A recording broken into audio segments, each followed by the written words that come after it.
2025 2026 நிதியாண்டு நிறைவு பெற்றிருக்கும் நிலையில் மதுரை ரயில்வே கோட்ட அளவில் உள்ள ரயில் நிலையங்களின் வருவாய் தொடர்பான தகவல் வெளியாகி இருக்கிறது. அதில் முதல் 20 அதிக வருவாய் ஈட்டக்கூடிய ரயில் நிலையங்களும் தரவரிசைப்படுத்தப்பட்டிருக்குது. இது மட்டுமல்லாமல் 1 கோடி ரூபாய்க்கு மேல் வருவாய் ஈட்டி இருக்கும் ரயில் நிலையங்கள் தொடர்பான தகவலை வெளியிட்டிருக்கிறாங்க.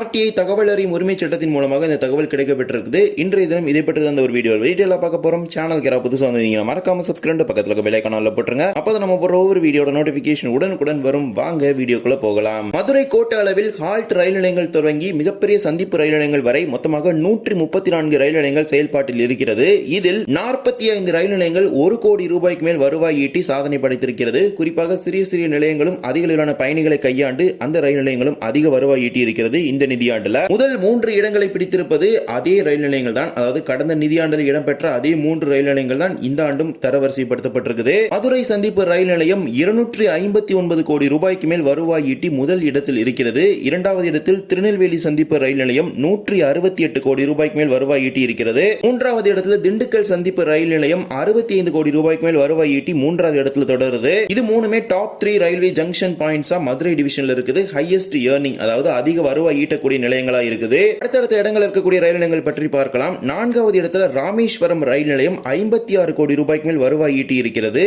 5வது இடத்தில் தூத்துக்குடி ரயில் நிலையம் 35 கோடி ரூபாய்க்கு மேல் வருவாய் ஈட்டக்கூடிய ஒரு நிலையமா இருக்குது. மற்ற ரயில் நிலையங்கள் நீங்க ஒப்பிடும்போது தூத்துக்குடி ரயில் நிலையத்துல பாத்தீங்கன்னா புறப்படக்கூடிய ரயில்கள் அப்படிங்கிறது மிகவும் குறைவான ரயில்கள் தான். இருப்பினும் இங்கிருந்து பயணிக்கக்கூடிய பயணிகளின் எண்ணிக்கை அதிக அளவில் இருப்பதனால இதன் வருவாயும் பல மடங்கு இருக்குது. 6வது இடத்துல கோவில்பட்டி ரயில் நிலையம் 32 கோடி ரூபாய்க்கு மேல் வருவாய் ஈட்டக்கூடிய ஒரு ரயில் நிலையமாக இருக்கிறது. இருப்பினும் கோவில்பட்டியில பாத்தீங்கன்னா இப்ப ரீசெண்டா வந்தே பாரத்துக்கு ஸ்டாப்பிங் கொடுத்திருந்தாங்க. இருப்பினும் கன்னியாகுமரி, தாம்பரம், செங்கோட்டை இந்த மாதிரி ட்ரெயின்ஸ்ல நிக்காம தான் போயிட்டு இருக்குது. மதுரை கோட்டத்தில் அதிக வருவாய் ஈட்டி தரக்கூடிய ஒரு ரயில் நிலையமா கோவில்பட்டி நிலையம் இருக்குது. அதே போலவே 7வது இடத்துல விருதுநகர் ரயில் நிலையம் 30 கோடி ரூபாய்க்கு மேல் வருவாய் ஈட்டி இருக்கிறது.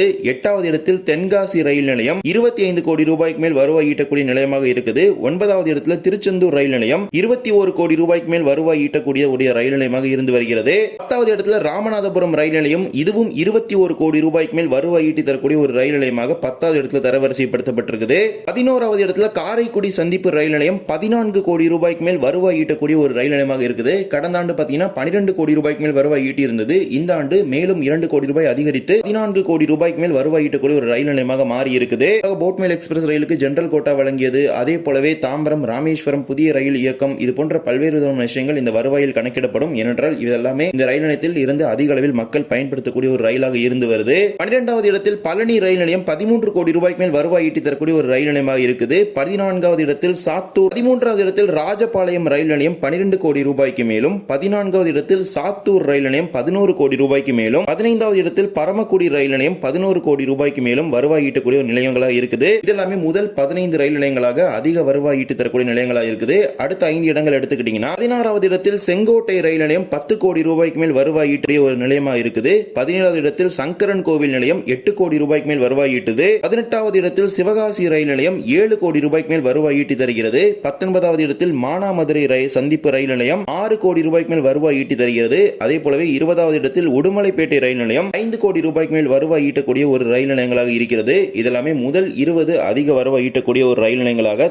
மதுரை கோட்டத்தில் தரவரிசைப்படுத்தப்பட்டிருக்குது. கடந்த ஏப்ரல் 1 2025 இருந்து மார்ச் 31 2026 வரை இந்த 2025 2026 அப்படிங்கிற நிதியாண்டு கணக்கிடப்படுது. இந்த நிதியாண்டுல இந்த ரயில் நிலையத்தை பயன்படுத்தி ஈட்டி தந்த ஒரு வருவாயாக தான் இது கணக்கிடப்படுது. அடுத்தடுத்த இடங்களை இப்போது நாம் பார்க்க இருக்கிறோம். ஏனென்றால் 45 ரயில் நிலையங்கள் கோடி ரூபாய் என்ற ஒரு வருவாய் நிலையை பார்த்தீங்கன்னா மதுரை கோட்டத்தில் எட்டுது. அடுத்தடுத்த இடங்கள் எடுத்து போனீங்கன்னா 5 கோடி ரூபாய்க்கு மேல் வருவாய் ஈட்டக்கூடிய ரயில் நிலையங்களாக புதுக்கோட்டை, சிவகங்கை, ஸ்ரீவில்லிபுத்தூர் ஆகிய ரயில் நிலையங்கள் அடுத்தடுத்து தரவரிசைப்படுத்தப்பட்டிருக்குது. 4 கோடி ரூபாய்க்கு மேல் வருவாய் ஈட்டக்கூடிய ரயில் நிலையமாக மண்டபம் ரயில் நிலையம் இருக்கிறது. 3 கோடி ரூபாய்க்கு மேல் வருவாய் ஈட்டி தரக்கூடிய நிலையங்களாக கடையநல்லூர், அம்பாசமுத்திரம், கொடைக்கானல் ரோடு, கேரள மாநிலத்தின் புனலூர் ரயில் நிலையங்கள் இருக்கிறது. 2 கோடி ரூபாய்க்கு மேல் வருவாய் ஈட்டக்கூடிய ரயில் நிலையங்களாக தேவக்கோட்டை ரோடு, தேனி, அருப்புக்கோட்டை, கொட்டாரக்கரை, திருமங்கலம், போடிநாயக்கனூர், ஒட்டஞ்சத்திரம், வாஞ்சி மணியாச்சி, திருப்பரங்குன்றம், மணப்பாறை, திருத்தாங்கல் ஆகிய ரயில் நிலையங்கள் அடுத்தடுத்த இடங்கள்ல இருக்குது. தேனி, போடிநாயக்கனூர் போன்ற பகுதிகளுக்கு பாத்தீங்கன்னா வாரத்துல 3 நாள் மட்டும் தான் இந்த போடிநாயக்கனூர் சூப்பர் ஃபாஸ்ட் போகுது. அதை வச்சு பாத்தீங்கன்னா கிட்டத்தட்ட 2 கோடி ரூபாய்க்கு மேல வருவாய் ஈட்டி தரக்கூடிய நிலையங்களா மாறி இருக்குது. இப்ப 6 நாள் ஓடக்கூடிய ட்ரெயின் அதை மாத்திட்டாங்க.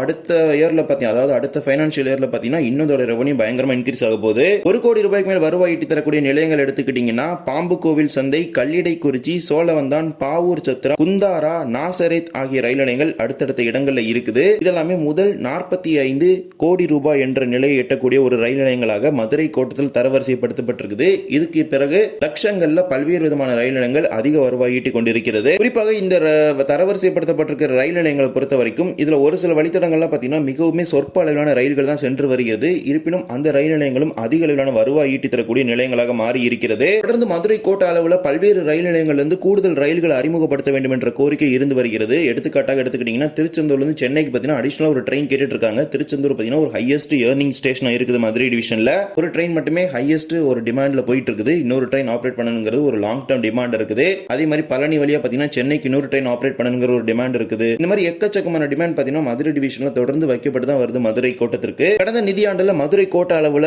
கோடி ரூபாய் என்ற வருவாய் ஈட்டிய ரயில் நிலையங்கள் இதுதான். இதில் முதல் டாப் 3, அதே மாதிரி டாப் 5, அதே மாதிரி டாப் 10, டாப் 20 ஸ்டேஷன் எல்லாமே நம்ம பார்த்தாச்சு. அது போக 1 கோடி ரூபாய் என்ற வருவாய் ஈட்டக்கூடிய ஒரு ரயில் நிலையங்கள் தொடர்பான தகவலையும் பார்த்தாச்சு. அடுத்தடுத்த கோட்டங்கள் தொடர்பான தகவல்கள் வந்தவுடன் உங்களுக்கு தெரிவிக்கப்படும். இந்த ஒரு வீடியோவில் இருந்து வீடியோ பிடிச்சிருந்தா மறக்காம like and share and subscribe பக்கத்தில் இருக்க பெல் ஐகான் போட்டுருங்க. அப்போ நம்ம போடுற ஒரு வீடியோட நோட்டிஃபிகேஷன் உடனுக்குடன் வரும். இன்னொரு வீடியோ சந்திக்கலாம். தேங்க்ஸ் ஃபார் வாட்சிங்.